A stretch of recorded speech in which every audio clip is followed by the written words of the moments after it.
When planning the layout of the sheet, ensure joints do not fall too close to corners. A width over 300 mm will avoid the risk of misalignment when the next sheet is fitted.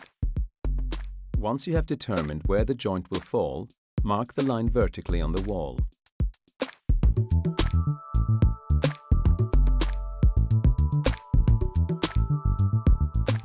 Then prime the substrate where the line is located and allow to tack dry.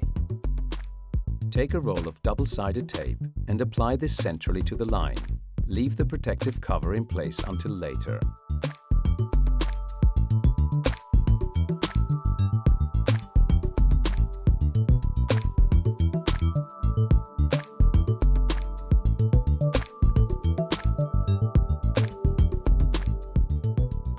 Prepare the sheet accordingly, making sure the edges are clean and free of burrs. Then apply the adhesive to the back of the sheet with a notched trowel. The adhesive should finish 25 mm from the edges.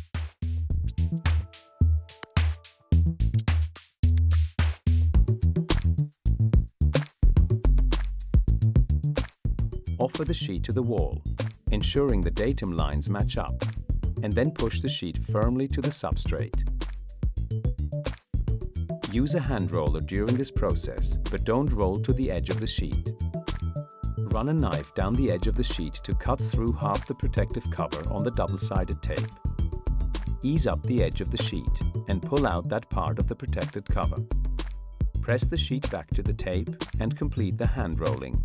Ensure the edges are free from excess adhesive. Before setting up the joint, take the next sheet and dry fit this to the previous sheet to ensure the edges butt together. Next, secure a row of spacer pins evenly against the edge that forms the part of the joint. Prepare the next sheet exactly as before, and then offer this up to the wall, making sure that it butts tight to the spacer pins.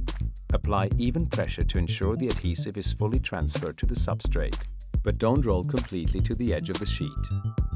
Remove the protective cover from the double-sided tape on both sides and then complete the hand rolling sequence. Once the installation is complete, you are ready to start welding.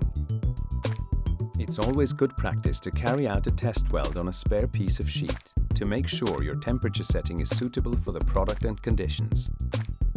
Use color coordinating weld rods to form the joints, taking care not to burn or scratch the sheet during this process. Feed the weld rod into the gun and move your hand steadily at a consistent pace down the join. When pre-cutting and carrying out the final cutting of the weld rod flush to the surface of the Altro Whiterock sheet, spray the join with anti-static solution first to reduce the risk of scratching the sheet. Cut away the excess weld rod using a cutting tool fitted with a guide. This will leave the welding slightly proud of the surrounding area. Therefore, a second trim is required using the blade only. After the joints have been hot welded, apply silicone sealant as required to all abutments and exposed edges. Remove film and clean the sheets.